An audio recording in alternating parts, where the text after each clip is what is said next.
1 sampai 10 Zulhijjah ini ya Allah berikan kemuliaan di dalam bulan ini, dan termasuk 4 bulan yang Allah muliakan. Di antaranya adalah bulan Zulhijjah. Ya. Karena bulan Zulhijjah ini sangat luar biasa maknanya yang kita nanti akan raih. Ada apa sih keistimewaannya di balik bulan Zulhijjah ini? Dan apa sih keutamaannya yang kita ambil amalan di bulan Zulhijjah ini? Ya.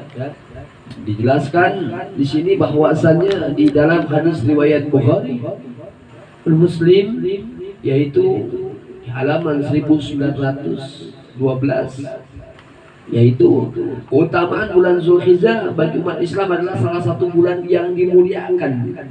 Dalam Islam ini terdapat 4 bulan yang mulia atau Asyhurul Hurum. Ya, salah satunya adalah Zulhijjah. Ada bulan Ramadan, ada bulan Muharram, ada bulan Rajab. Ya.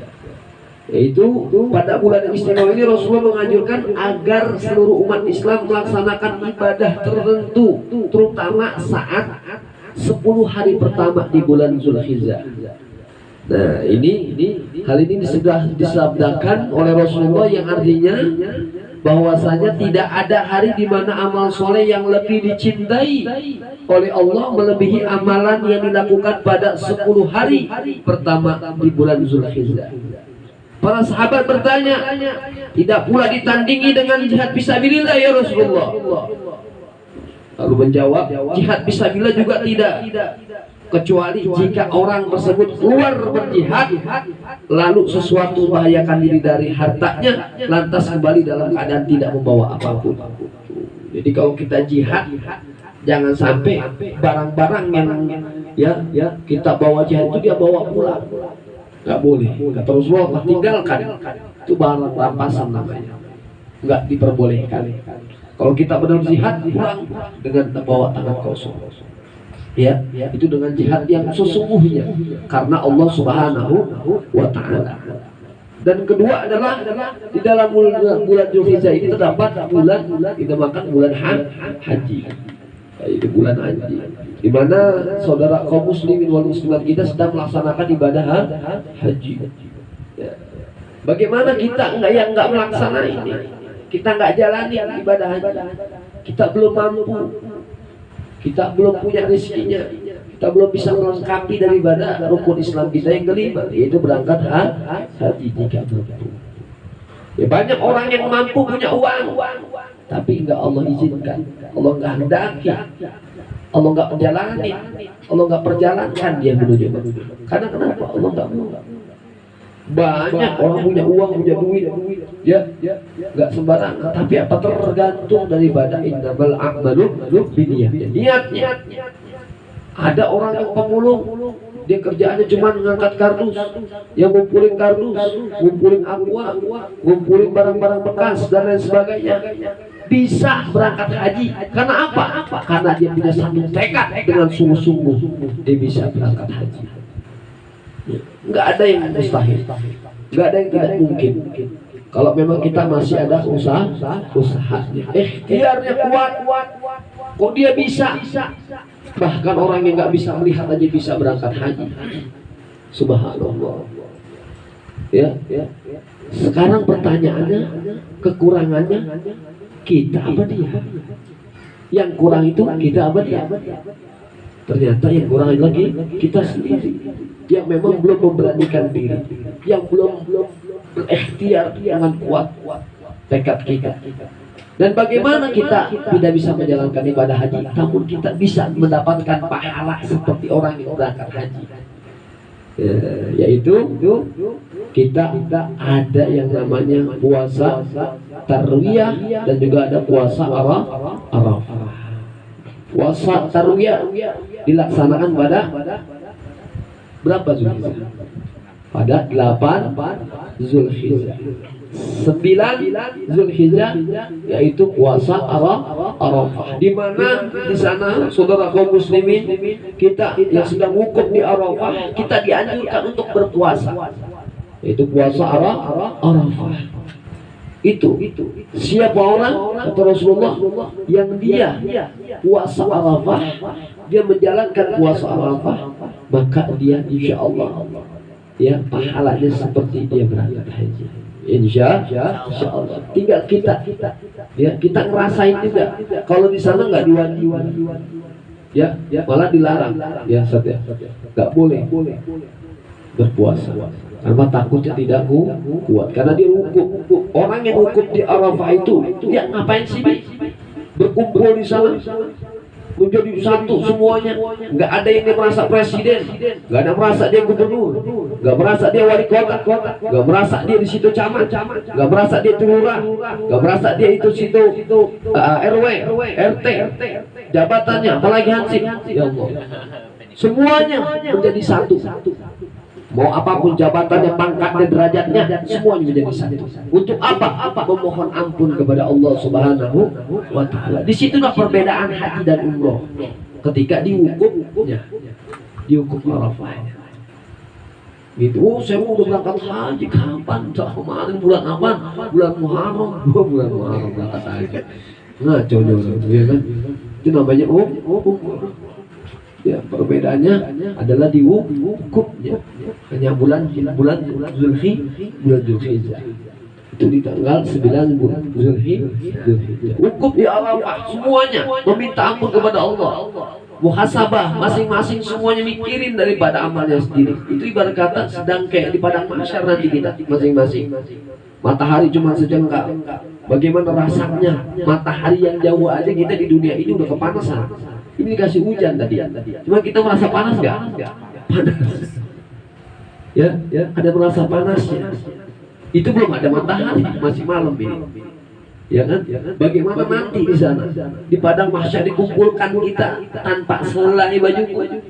Apakah semuanya merasa ya dia nggak pakai baju, nggak dipakai celana? Enggak, semuanya mikirin amalnya. Semuanya yang menjawab bukan kita yang menjawab, tapi yang menjawab adalah amal kita masing-masing.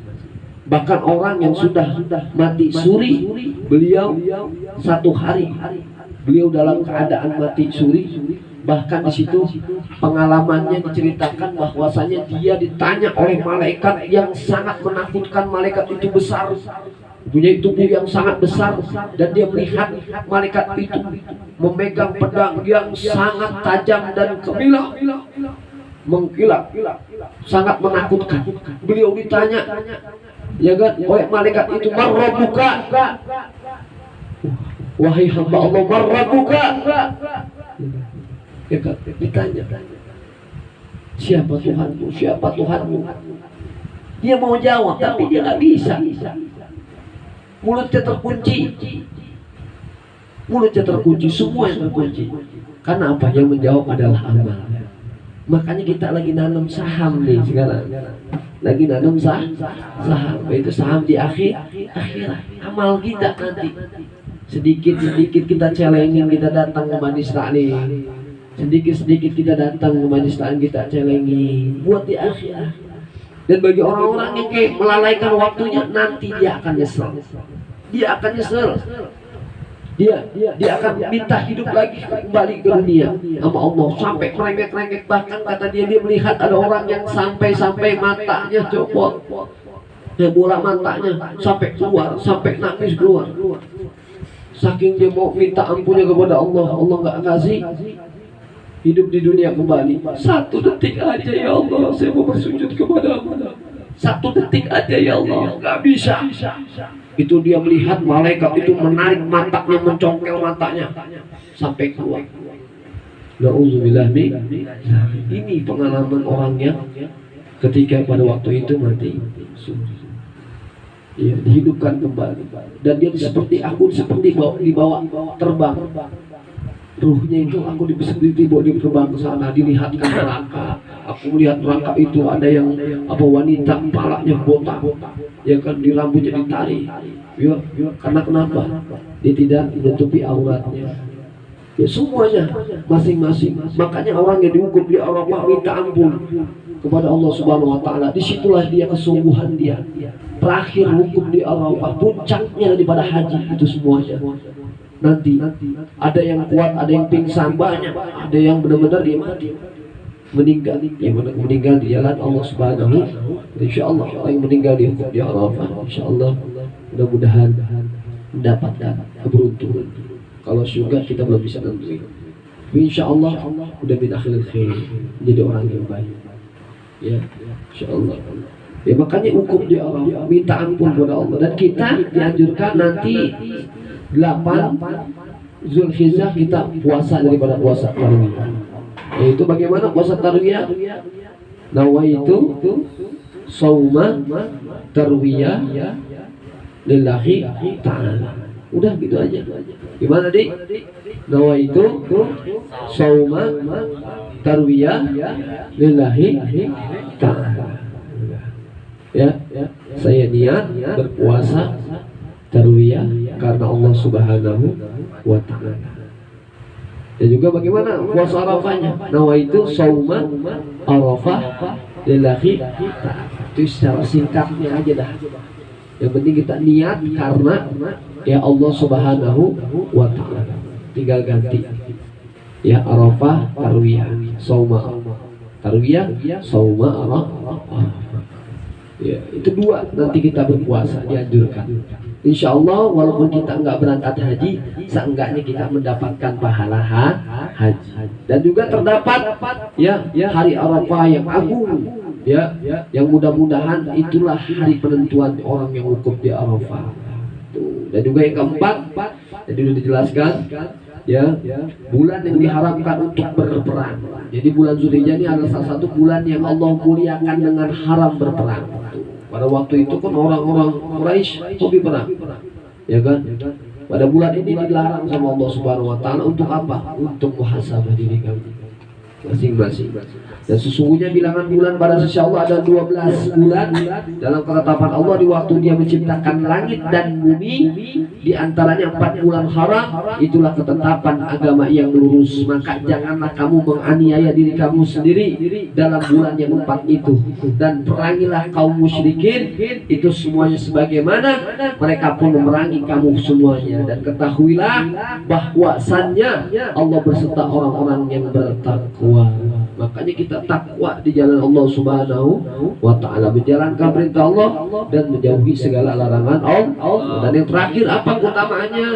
Ya, istimewaannya, kemuliaannya, maka dilaksanakan daripada ibadah kurban. Nah, di bulan Zulhijjah ini ada satu ya menjadi ya rutinitas setiap setahun sekali, ibadah yang memang ya kita jalankan kalau memang kita punya rezekinya, yaitu kurban. Berkurbanlah kalian dalam keadaan apapun. Ya, insya Allah kita nggak bisa tahun ini, tahun besok kita niatin aja dulu. Yang penting punya niat baik. Mau terlaksana tidak terlaksana Allah juga yang nentuin. Tergantung tekad kita juga. Ya mudah-mudahan kalau tekad kita kuat, kita beli celengan, kita tulis celengan kurban. Banyak kayak begitu. Survei membuktikan para asatid, para santri-santri yang mencoba seperti itu, tulis celengan kurban, dia selama 1 tahun alhamdulillah dapat 2 juta 200, ada yang dapat 1.900.000, ada yang dapat 3 juta. Dapatnya domba, dapatnya kambing. Ya, bisa kurban. Kalau kambing ya bukan buat sendiri doang, buat satu keluarga bisa, boleh. Jadi jangan salah tafsirkan. Satu kambing 1 orang, satu kambing 1 orang bisa. Bahkan Rasulullah sendiri yang mencontohinya. Ya, beliau mengeluarkan daripada seekor kambing atas nama dirinya dan juga umatnya. Umatnya banyak lagi, ya kan? Nah, bagi kita cuma keluarganya berapa misalnya? Ya kan? Boleh. Bisa Fulan bin Fulan dan atas nama keluarga. Ya. Kurban. Punyanya apa? Ayam maning. Ya. Minimal kita bisa kurban yang kita miliki apa nih?